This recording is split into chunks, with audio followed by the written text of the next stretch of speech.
Hi everyone and welcome back to my channel. I'm really excited that you're here today because we're going to talk about something that is super important for a design process, color palettes. So choosing a right color palette every time can feel overwhelming, but it doesn't have to be. So I'm going to show you my go-to process step by step when choosing the right color palettes for any room so that you can feel confident when designing every room. Whether you're a designer lover, or just someone that wants to bring some color into your space, this video is for you. So let's just dive in. So first, why does having a clear color palette even matter? Having a real color palette in a space can bring you to a clear, intentional, and thoughtful space. When it doesn't, it can feel messy, disconnected, and even if everything is expensive. So colors are emotional. They help create mood and flow. And when you define the color palette earlier in the process, it's going to help you make your decisions even easier. The furniture, the accent colors, everything's going to be easy for you. The first thing I always do is starting with inspiration. That can be Pinterest, Instagram, a fabric, or a piece of art that you want to incorporate in the design. Anything can help you bring inspiration to your color palettes. So ask yourself, what colors are speaking to me? Do I want this space to feel warm or cool? Do I see more contrast or softness? Sometimes I create a small mood board, sometimes I just save a few images. What matters is that you start noticing the color themes in the things that you are loving from that inspiration. So I usually gather 3 or 5 pictures and I use them to get the vibe and aesthetic that I want, and then I start designing the color palette that I want to follow. Now that you have the inspiration, let's talk about the building block, the base color. This is usually a neutral color. It can be beige, taupe, even black, white, anything that will be the base color for the overall look. The base color is important because it holds the whole palette together. It shows up in your walls, the large furniture, or even the flooring, the big pieces that don't change often. So ask yourself, do I want a light or airy base or something deeper and moodier? A good base color will feel timeless and will let your other colors shine in your design. Once the base is locked in, let's add the accent colors. These are the colors that will add the personality to your space. You can think of a statement chair, a piece of art, maybe the sofa, main pieces that will add this accent color. Most of the time, I choose 2 to 3 accent colors that work well together. You can use the 60, 30, and 10 rule as a guide. So 60% of the room will be the base color. The 30% will be the secondary color.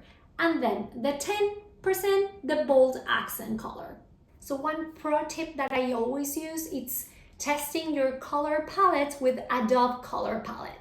Next, I think about the temperature. Every color has a temperature, cool or warm, and even white has a temperature. Warm palettes feel cozy and earthy, like clay, beige, olive, terracottas.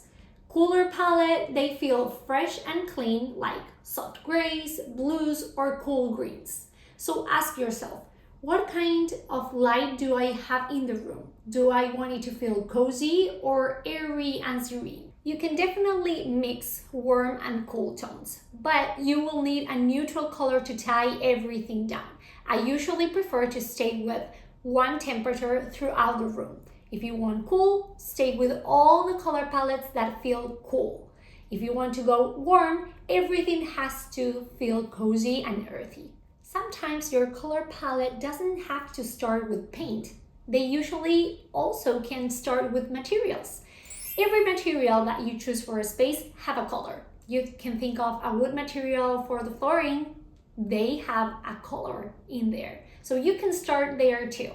Use those tones as part of your palette. For example, if your flooring has a warm oak color, maybe you can pair it with a creamy white and soft greens. The palette should make your materials look intentional and not random. Let's take a quick pause to see how the placement of the color paint in an actual room can affect the room size and actually the feeling of the room. Not just the mood, only the feeling when you enter that room.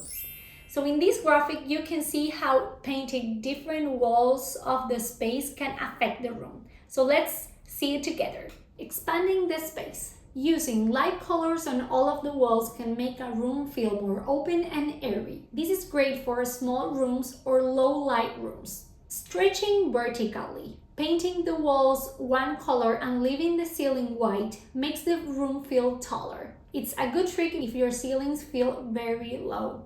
Closing the space. When you paint just the side walls a darker color, the space feels enclosed. This can be cozy, but it's not ideal for tiny spaces. And then one of my favorites is bringing the ceiling down. So if you want a more intimate feeling, you can try painting the ceiling a darker tone. It can really make the space feel warmer and more grounded. These are just a few, but they all show you how much strategy goes when you have to decide which walls you have to paint in a room. So ask yourself, do you want the space feel more cozy, more tall, wider? What are the intentions that you have for that space that you can show with the paint colors? So let me share 3 of my favorite color palettes that they usually work. Of course, you can change them, but I promise that they work with every room.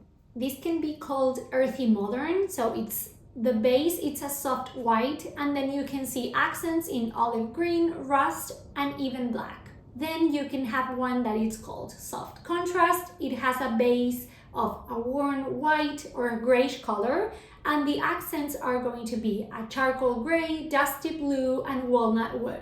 And the last one, it's a warm neutral. You can have the base of a cream white dove or Swiss coffee, and then the accents can be beige, camel, and soft black.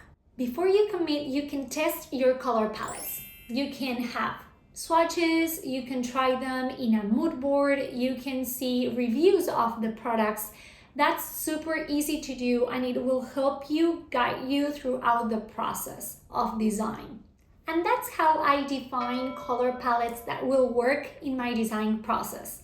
So let me know in the comments if you have any color palette that you love, and don't forget to like and subscribe to see the following videos that are coming your way. Thank you so much for watching, and see you in the next one.